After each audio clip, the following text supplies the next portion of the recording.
Misteryo ng kamatayan ito sa Texas. Ang 19 anyos na estudyante sa kolehiyo ay natagpuang patay sa kalsada ilang oras matapos ang malaking laro ng football.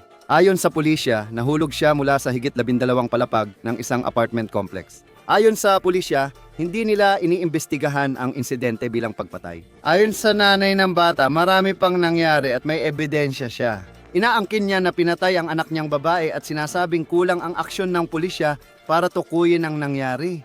Nandito kami sa kasong iniharap ng Law and Crime. Ako si Chris Stewart.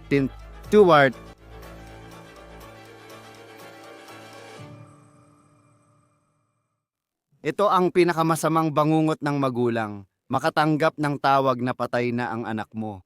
Ang lalong nagpapalala raw sa sitwasyong ito para sa isang pamilya mula sa Texas ay sinasabi nilang hindi sapat ang ginagawa ng pulisya para imbestigahan ang pinaniniwalaan nilang nangyari. Ngayon, ito ang batang babae na nawala ang buhay niya, si Brianna Aguilera, isang sophomore sa Texas Agricultural and Mechanical. Kakapost lang ng nanay niya sa social media na nagpalala ng kaso. Pag-uusapan natin ito mamaya. Pero ito ang mga nalalaman natin tungkol sa di umano'y nangyari nung nakaraang weekend. Habang nasa Austin, Texas para sa malaking football game, naglaban ang Texas Agricultural and Mechanical Aggies ni Brianna at ang Texas Longhorns na matinding karibal nila. Kung di ka nanonood ng college football, isa yon sa pinakamalaking laro at party ng taon. Pumunta daw si Brianna sa isang tailgate para sa laro. Tinatawag itong Lone Star Showdown tuwing Sabado ng gabi. Di sigurado kung pumasok talaga siya sa stadium. Nagsimula ang laro bandang alas 6:30 ng gabi, pero makalipas ang ilang oras, 1:00 ng madaling araw, ilang oras matapos ang laro, natagpo ang patay si Brianna sa labas ng isang gusali ng apartment sa isang kalye ng isang taong naglalakad lang doon. Ayon sa investigador, hindi nila pinaniniwala ang foul play ang dahilan ng pagkamatay ng 19 na taong gulang. Ayon sa kanyang ina sa KSAT-TV, sinabi ng mga detective na namatay si Brianna matapos mahulog mula sa ika-17 palapag ng isang apartment. Gusto kong tingnan mo ito at galing ito sa Google Earth. Makikita mo ang itsura ng apartment sa Austin sa address na binanggit ng pulis, pati na ang mga balkonahe sa labas ng gusali. Sa ngayon, naniniwala ang mga investigador na tumalon si Brianna, pero giit ng nanay niya na hindi ito makatuwiran at may mas malalim na kwento. Ayon sa kanyang nanay sa KSAT, hindi suicidal si Brianna at pangarap niyang makapasok sa Texas Agricultural and Mechanical. Isinasabuhay niya ang pangarap na iyon. Balang araw ay umaasa siyang maging isang abogado, kaya talagang hindi ito makatuwiran. Sinabi rin niya na may bahagi ng kwento mula sa pulisya na hindi nagtutugma. Sabi ng kanyang ina, una niyang napansin na may mali nung Sabado ng gabi nang di sumagot si Brianna sa tawag niya pagkatapos ng laro. Ngayon, natapos ang laro na yon mga alas 10 ng gabi sa lokal na oras. Muli nagsimula ito ng alas 6:30 ng gabi noong Sabado at natagpuan ang katawan ni Brianna ilang oras matapos ang laro. Bandang 1:00 ng madaling araw sa isang kalye sa labas ng gusali ng apartment na yon. Sinabi ng kanyang ina sa KSAT na nalaman niyang nasa morgue ang katawan ng kanyang anak bandang alas 4 ng hapon noong Linggo. Talagang napakasakit at kakilakilabot na paraan para malaman ng isang magulang na namatay ang kanilang anak na babae. Ayon sa ina, hawak na ng pulis ang cellphone ng kanyang anak. Hindi malinaw ayon sa pulis kung ano ang laman ng cellphone na nawa na yon. Pero sinasabi ng kanyang ina na maaaring magbigay ng ilang palatandaan ang cellphone tungkol sa mga nangyari noong panahon na namatay si Brianna. Lumalabas na pumunta si Brianna sa isang after party matapos ang laro sa isang apartment complex sa Austin, doon sa mataas na gusali ng apartment na may mga balkonahe.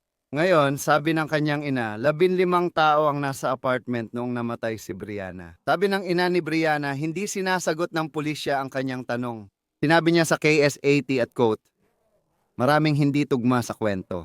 Sinabi niya sa akin, tinutukoy niya ang pulis na tumalon daw siya at pagkatapos ay sinabi niya sa akin na ang mga kaibigan ay nagsabing hindi nila alam kung nasaan siya. Hindi malinaw ang ayos ng apartment na pinagdadausan ng party. Ngayon, sinabi pa ng nanay na maaaring nasangkot ang kanyang anak na babae sa isang pagtatalo bago siya namatay. Sabi niya, nag-away ang anak kong babae at isa pang babae sa parehong apartment. May aktual akong mga text message mula roon pero hindi ito pinansin ng detective. Wala pang pahayag ang pulisya tungkol sa bahaging iyon ng investigasyon. Hindi pa malinaw kung bakit sinabi ng pulisya na hindi nila pinaniniwala ang biktima ng pagpatay, si Brianna, o may mas malala pang nangyari maliban sa pagtalon niya mula sa apartment building. Anong ebidensya ang meron sila na ito talaga ang nangyari? Dahil hindi nila sinasabing bukas pa ang investigasyon. Sinasabi nila na hindi nila pinaniniwalaang ito ay isang investigasyon ng pagpatay. Pero sinabi rin nila na patuloy pa rin nilang iniimbestigahan kung ano talaga ang nangyari. Ngayon, sinabi ng pulisya sa lokal na media na wala silang nakikitang detalye na nagpapakita ng kahina-hinalang mga pangyayari sa pagkamatay ni Brianna. Autopsy ang tutukoy sa sanhi ng kanyang pagkamatay at toxicology report ang magpapakita ng laman ng katawan niya nung namatay. Ngayon, ito ang isinulat ng nanay ni Brianna sa Facebook. At ito talaga ang nagdala sa kasong ito sa ibang antas bukod pa sa usapin ng malungkot na pagkawala ng isang taong 19 na taong gulang pa lang na may malalaking plano sa kanyang buhay. Ito ang isinulat ng kanyang nanay sa Facebook. Hindi ito aksidente. May pumatay sa anak kong si Bri at binigyan ng oras ang grupo ng mga kaibigan para magkaisa ng kwento. Hindi tatalo ng anak ko mula sa ika-17 palapag ng gusali. At mali na tawaging ito ay pagpapakamatay. Mahal ng anak ko ang buhay at sabik siyang magtapos at ituloy ang kanyang karera sa batas. Hindi ginagawa ng Austin Police Department at investigador ang trabaho nila. Paano nangyari na ang ilang kaibigan ay agad na umalis at ang taong nakatira sa apartment complex ay agad na lumikas sa kanyang apartment? Wakas ng pahayag. Nag-post din siya, "Mi amor, makakakamit natin ang hustisya." Walang komento ang pulisya ng Austin sa nangyari sa apartment bago namatay si Brianna. Habang lumalaki ang atensyon sa kwentong ito, marami ang sumusuporta sa pamilya ni Brianna. Nakalikom ang GoFundMe ng mahigit 3,000 dolyar at nakasaad dito, "Wasak ang aming mga puso." Upang matulungan ang ina ni Brianna at mga mahal niya sa panahong ito, hinihiling namin sa pamilya, kaibigan, at sa lahat ng nakakakilala kay Brianna na magbigay ng donasyon. Kung hindi posible, sana'y maisama ninyo si Brianna at pamilya niya sa inyong dasal at isip. Nakalagay din na hindi pa malinaw ang detalye sa mga sumunod na nangyari at naghihintay pa ng sagot ang kanyang ina. Wakas ng sipe. Ngayon, babasahin ko rin ang pahayag mula sa kagawaran ng pulisya ng Austin. At ito lang ang sinasabi nila sa ngayon. Noong Sabado, Nobyembre 29, 2025 bandang 1:00 ng umaga, rumesponde ang mga pulis ng Austin sa ulat ng isang hindi sumasagot na tao sa 2,000 at isang Rio Grande Street. Pagdating ng pulis, nakita nila ang isang hindi tumutugon na babaeng nasa hustong gulang. Idineklarang patay ang individual sa lugar ng insidente noong alas 12:57 ng madaling araw. Sa ngayon, hindi iniimbestigahan ang insidente bilang isang pagpatay at walang palatandaan ng kahina-hinalang mga pangyayari. Ang sanhi ng pagkamatay ay tutukuyin ng opisina ng medikal na eksaminador ng Travis County. Patuloy pa rin ang investigasyon. Kasama natin ngayon upang pag-usapan pa ng kaunti ang tungkol sa kasong ito at ang mga pangyayaring nakapaligid dito na tiyak na interesante. Malalaman natin kung may kahina-hinalabang bahagi sa mga susunod, si retiradong komandante ng detective na si Will Spalar. Masarap kang kasama dito sa Law and Crime mula sa Chicago Police Department. Ano ang pinaka natatangi para sa iyo ngayon batay sa nalalaman natin sa nangyari kay Brianna Aguilera? 19 na taong gulang. Sa totoo lang, ang pinaka namumukod-tangi ay hindi pa natin alam ang marami. Mukhang hindi masyadong naglalabas ng impormasyon ng police department. Ang inilabas lang nila ay hindi raw nila pinaniniwala ang may nangyaring foul play. Para sa akin, medyo kakaiba ito lalo na sa maagang bahagi ng investigasyon. Maliban na lang kung may nangyayari sa likod na di natin alam, kaya kakaiba ito para sa akin. Oh, narito ang pahayag. Kakakuha ko lang nito mula sa Austin Police Department. Nang dumating ang mga pulis, nakita nila ang isang walang malay na babaeng adulto. Idineklarang patay ang individual sa pinangyarihan noong 12:57 AM. Sa ngayon, hindi tinuturing na pagpatay ang insidente at walang senyales ng kahina-hinalang pangyayari. Ang sanhi ng pagkamatay ay tutukuyin ng opisina ng medikal na eksaminador ng Travis County at patuloy pa rin ang investigasyon. Kung susuriin ko yon, baka masyado kong pinagtutuunan ng pansin pero sa ngayon ay patuloy pa rin ang investigasyon. Ano ang sinasabi niyan tungkol sa posibleng nangyayari sa likod ng kasong ito? Alam mo, tulad ng sa lahat ng investigasyon ng pagkamatay at pagpatay, naghihintay ka sa medical examiner na magbigay ng desisyon. Minsan, naghihintay muna ang medical examiner sa investigasyon ng pulisya bago magdesisyon. Ngayon, hindi na ako interesado sa nangyari. Kung may batang babae sa ibaba ng isang 17 palapag na gusali, tiyak na may nangyaring masama. Hindi ko sinasabing krimen yon, pero hindi iyon normal. May nangyari doon sa itaas. Kinakausap nila ngayon ang lahat ng tao sa itaas ng apartment. Anong oras siya dumating at ano ang kalagayan ng isip niya? Sino ang nandoon? At may nangyaring away ba? Tulad ng sinabi ng nanay na posibleng may away sa pagitan ng dalawang babae. Kailangan pang linawin lahat ng iyan. Dahil ang nanay din, Um, sa isang banda mo, hindi natin alam kung may surveillance video. Alam mo kung merong parang Ring doorbell camera sa loob ng apartment. Hindi ko alam kung meron o kaya parang camera para sa aso. Alam mo yon, mga ganun. Pakiramdam ko malalaman natin o ipapaabot yun sa nanay sa isang punto. Pero kung walang video at naniniwala ang pulis na tumalon siya, paano mo mapapatunayan yun? Oo nga, paano mo mapapatunayan? Tumalon, nahulog, itinapon. Kaunti lang ang makukuhang impormasyon sa mga labi dahil grabe ang pinsala kapag bumagsak mula ika-17 palapag sa semento. Kailangan itong malaman sa pamamagitan ng mga panayam sa mga tao sa loob ng apartment.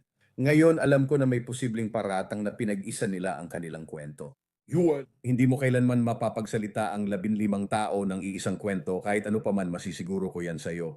15 ba ang magsasabi kung may pumatay sa babaeng ito? Ilan sa kanila ang magtatakip para sa isa? Hindi makatuwiran pero kailangan pa rin nilang gawin lahat ng interview para malaman ang totoo. Sa puntong ito, ayon sa mga pulis, alam mo na, naniniwala silang siya mismo ang kumuha ng sarili niyang buhay na tumalon siya mula sa, alam mo na, 17 palapag na balkonahe. Parang, alam mo na, pumunta raw siya sa laro. At sa tingin ko, natapos yun mga bandang 10:00 ng gabi, Central Time sa Austin. Pagkatapos, bumalik sila sa apartment at may nangyari doon. um, Ano ang mga usapan nila? Kung may 15 tao sa apartment na yon, siguro may mga nakasaksi ng away. uh, Bilang detective, paano mo malalaman kung sino-sino ang nasa paligid niya nang mangyari iyon? Sino ang huling nakakita sa kanya? Paano mo ginagawa ang timeline na yan? Individual na interview nila. Hindi ka kailanman nag-i-interview ng grupo. Hindi mo ini-interview ang 2 tao ng sabay. Isa-isa mo silang kinakausap. Aabutin ito ng oras, gagamitin mo ang resources mo at i-interview mo silang lahat. Sa unang interview, nakuha mo ang ilang information. Kailangan mo silang muling interviewin. Kaya kung may hindi tugma or pagkakaiba ang kwento nila, muling i-interviewin ang mga ito. Sasabihin mo, teka, 3 ang nagsabi nito pero iba ang sinabi mo. Hindi lang ito isang interview, kundi marami. Magarabigay na lumalabas sa mga unang interview na binabalikan mo at sinusundan mo. Yung isa pang bahagi na pinuna ng nanay, at sigurado akong mahirap ito para sa mga pulis habang sinusubukan nilang alamin kung ano talaga ang nangyari. At nay, sa punto mo, talagang nabibigatan ang mga departamento ng pulis. Masasabi ko, alam mo, ang pagsubok na alamin kung ano ang nangyari sa isang babaeng nahulog mula sa ika-17 palapag ay isang bagay na siguradong pagbubuhusan nila ng kanilang pinakamahusay na pagsisikap. Sinabi ng nanay na pinayagan umalis ang mga taong iyon sa lugar ng insidente. Paano mo hinaharap ito? Kung totoo ngang may 15 tao doon, paano mo hahawakan ng ganong eksena? Lalo na kung may bystander na nakakita kay Brianna sa kalsada, maiisip mo rin ang para sa taong iyon, ang eksenang inabutan nila ng 1:00 ng madaling araw. Ito ang kakaiba tungkol doon. Pumasok ba siya mag-isa sa kwarto at nawala sa paningin ng iba? Kung may nakakakita sa kanya na tumalon or nahulog sa railing, bakit hindi sila sumigaw or nag-alarm? Hindi ko maintindihan paano may naglalakad lang tapos nakita yung babae at paano rin nila nalaman kung saang bintana siya lumabas. Paano nila nalaman? Maliban na lang kung nakuha nila ito sa mga interview. Maliban na lang kung may nagsabi na, alam mo, nakita namin siya sa party tapos bigla na lang siyang nawala. Kaya pagdating sa pagpapalabas ng mga tao, pwede mong pigilan ang mga tao sa loob ng makatuwirang oras, pero hindi mo pwedeng limitahan ang galaw nila lampas sa makatuwirang oras. At yan, alam mo, sa lahat ng legal na termino at lahat ng legal na bagay, laging makatuwiran. Ano ba ang makatuwiran? Sa ganong sitwasyon, pwede mo silang pigilan at kausapin. Hindi mo alam kung sino ang nandun pagdating nila. Maaring 4 na tao na lang natira. Paano mo malalaman? So, naniniwala ang nanay at mukhang may mga text message siya na hindi ko alam kung ang mga iyon, hindi ako naniniwalang na ilabas na ang mga iyon. Pero may mga text message siya na nagpapakita na nagkaroon ng konfrontasyon sa pagitan niya at ng isa pang babae sa party na yon. Paano mo haharapin ang sitwasyong yon kung alam mong nahulog ang tao at walang ebidensya ng kahit anong kahina-hinala? Sa tingin ko, medyo kahina-hinala pero wala namang ebidensya na may nagtulak sa kanya palabas ng bintana. Paano mo haharapin ang kwentong yon nang hindi ito pinapalala o pinalalaki? Kung mga babae lang naman pagkatapos ng laro ng football, baka uminom sila buong araw, may issue lang silang inaayos or baka mas malalim pa doon. Muli, kailangan mong magsagawa ng investigasyon dito, kailangan mong tukuyin kung sino ang taong iyon na nakasagutan niya. Kailangan mong tingnan ang mga text message na iyon at alamin kung ano ang laman ng mga ito. Mukha bang, ibig kong sabihin, kung tuloy-tuloy at mainit pa ang alitan, magagawa ba niyang i-text ang nanay niya at sabing, "Ma, may problema ako sa babaeng ito." Or baka pagdating niya sa party, sa kanya lang sabihin, "Alam mo, nandito rin sa party na to yung babaeng nakaalitan ko." Kailangan mong tingnan ang laman ng mga text message, alamin kung sino ang nagpadala at interviewin din siya. Ulit, kung may dalawang tao na pumasok sa isang kwarto na may balkonahe at isa lang ang lumabas, may problema na doon. Kailangan mong malaman kung paano ito nangyari sa pamamagitan ng investigasyon at interview. Bagamat emotional ito para sa pamilya, malinaw naman na hindi dapat magpadala sa emosyon. Kung isa kang investigador, kailangan mong magsagawa ng tamang investigasyon at subukang huwag hayaang maapektuhan ng emotion. Diyan din papasok kaya ang susunod kong punto. Sa tingin ko, walang magulang na agad maniniwala na may issue sa pag-iisip ang anak nila. Wala tayong alam sa pinagmulan ni Brianna. Bukod sa ipinagmamalaki niyang nasa Texas, agricultural and mechanical siya at gustong maging abogado, ayon sa nanay niya. At napakaraming tao, base sa mga reaksyong nakita natin, ang nagulat na mangyayari ito. Pero sa parehong pagkakataon, ngayon may nanay na nagsasabing naniniwala siyang may pumatay sa kanya. Nilagay pa niya yon sa Facebook. Paano mo mula sa pananaw ng pulisya hinaharap ang ganitong bahagi ng sitwasyon? Sabi ng nanay, sa tingin ko may mas malalim na nangyayari. Baka may mga text ako na pwede kong ipakita na patunay dito. Paano mo binabalanse kung ang ebidensya sa lugar ng insidente ayon sa pulisya ay hindi nagpapakita ng iba pang pangyayari maliban sa paniniwalang tumalon ang babae mula sa ikalabimpitong palapag ng gusali? Kaya kapag sinabi kong hindi ka dapat magpakita ng emotion habang nag-iimbestiga, ang ibig kong sabihin ay doon sa mismong bahagi ng investigasyon. Kung nakikisalamuha ka sa mga biktima at pamilya nila, mas mainam magpakita ng empatiya at malasakit dahil marahil nararamdaman mo rin iyon. Nararamdaman ko yon kapag kausap ko ang isang pamilya kahit ano ang sitwasyon. Dapat mong sabihin sa kanila ang totoo. Pero kailangan mo ring tandaan na bilang magulang, kung may nangyaring ganito sa anak mo, bilang magulang, lalo na kung iniisip mong baka may mga isyung pangkaisipan na hindi mo napansin, napakasakit na bagay niyan maramdaman. Parang may pananagutan ako na baka may nagawa sana ako para matulungan o maprotektahan ng batang ito o mapigilan ang nangyari. Kaya kailangan balansehin. Kailangan mong makinig, pakinggan mo, ito ang sinasabi ng investigasyon, ito ang ipinapakita ng ebidensya. Pasensya na talaga pero ganito ang lumalabas. Naiisip ko ang kaso ni Ellen Greenberg mula sa Philadelphia, kung saan ilang taon nang ipinaglalaban ng pamilya na muling buksan ang kaso at ideklarang isang pagpatay ito. At iyon ay pinag-aralan na ang iba't ibang aspeto ng kwentong yon at kung paano ito nauwi sa paniniwala ng mga autoridad sa Pennsylvania na siya ay nagpakamatay. Malaking bahagi ng issue ng kanyang pamilya ay naniniwala silang kulang ang ginawa ng mga pulis pagdating sa pinangyarihan. Idineklara nila itong pagpapakamatay, dumating ang cleaning crew, nilinis ang lugar at nawala ang ebidensya. Iba talaga ang sitwasyong ito kumpara sa isang taong tumalon mula sa balkonahe. Pero kapag ang mga unang pulis na tumingin dito ay nagsabi, sa pananaw ko lang, ito ay pagpapakamatay. Anong epekto nito kung sakaling maging kaso ito ng pagpatay? Gaano karaming trabaho ang kailangan para malaman ang totoong nangyari? Napakahalaga ng unang eksena. Bilang unang rumesponde sa eksena at tumanggap ng tawag o sino mang unang nakatanggap nito. Ang responsibilidad mo ay tulungan ang mga nasugatan. Kung may mga nasugatan, arestuhin ang suspek kung may ebidensya ng krimen at protektahan ang lugar ng krimen. Hindi ikaw ang magdedesisyon. Huwag kang tatawag at sasabihin, "O pakinggan mo, tawagan mo ang detective at sabihin, "O pakinggan mo, may kaso ako ng pagpapakamatay dito." Hindi mo alam yon. Protektahan ang crime scene at huwag magbigay ng ideya sa iba. Hayaan ang mga detective magtrabaho. May dahilan kung bakit sila nasa departamento ng mga detective at iyon ay para gawin nila ang kanilang trabaho. Kaya bilang pangunahing responding police, responsibilidad mong protektahan ang lugar ng krimen, siguraduhin ang mga saksi at hintayin ang mga detective. Pagdating sa impormasyong ilalabas mo sa publiko at lalo na ngayon, ibig kong sabihin, nakakakuha ng malaking atensyon ang kwentong ito dahil sa mga pahayag ng ina at matindi ang paninindigan niya na naniniwala siyang pinatay ang kanyang anak na babae. No? Pero sinasabi ng pulisya na wala silang ebidensya tungkol doon. Kasabay nito, sinasabi rin nila na hindi nila pinaniniwalaang ito ay isang pagpatay. Anong uri ng impormasyon ang kailangan ninyo kahit hindi ninyo ito ilalabas sa publiko para masabi ninyo na hindi kayo naniniwalang namatay siya dahil may pumatay sa kanya? Ibig kong sabihin, maaari lang itong makuha sa pamamagitan ng mga panayam na ginagawa ninyo sa mga taong nasa apartment noong oras na iyon. Alam mo, maliban na lang kung may sinabi siya sa isang tao bago siya pumasok sa isang kwarto. At muli, hindi ko alam kung paano nakaayos ang apartment, hindi ko alam kung nasaan ang balkonahe, hindi ko alam kung paano nangyari ang alinman doon.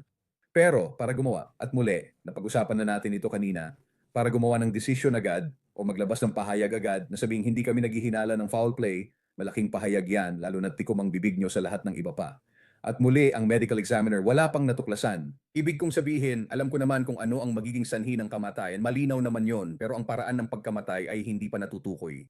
Kaya kung sinasabi nilang walang foul play, dapat may sapat silang basehan mula sa interview o physical na ebidensya, hindi lang basta pahayag sa publiko. Hate Ayokong maging morbid dito, pero iyon talaga ang realidad. Alam kong napag-usapan natin na ang hinaharap natin ay malamang isang napakahirap na eksena.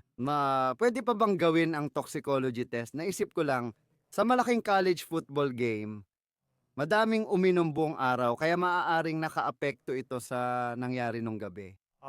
Yun ba ay isang bagay na malalaman mo sa pamamagitan ng autopsy? At pagkatapos mong makakuha ng mga sample, kaya mo pa bang malaman kung ano ang laman ng sistema niya nung siya ay namatay? Magkakaroon ng mga organo. Magagawa nilang magsagawa ng pagsusuri, isang toxicology analysis na bahagi ng bawat postmortem examination. Kaya malalaman mo ang tungkol sa toxicology. At habang tinitingnan mo ang mga kasong ito at iniisip mo, siguro lahat ng iba't ibang pangyayari sa paligid nito, kung ano ang nangyari sa araw na yon, ang mga text message, kung ano ang mga konsiderasyon ng police department sa pagdedesisyon kung anong impormasyon ang ilalabas sa publiko, lalo na sa ganitong sitwasyon.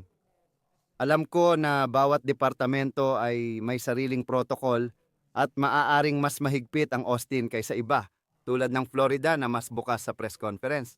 Halimbawa, kung ikaw ay sa Austin Police Department at tinatanong ka ng nanay tungkol sa investigasyon at dahilan kung bakit naniniwala kayong nagpakamatay siya, paano mo hahawakan at ilalabas ang impormasyong ito sa publiko? Ibig kong sabihin, maglalabas ka ng paunang pahayag at kadalasan ganito ang mga pahayag mo. Iniimbestigahan pa ito. Iulat na may natagpo ang babaeng wala ng buhay at di tumutugon sa oras na yon.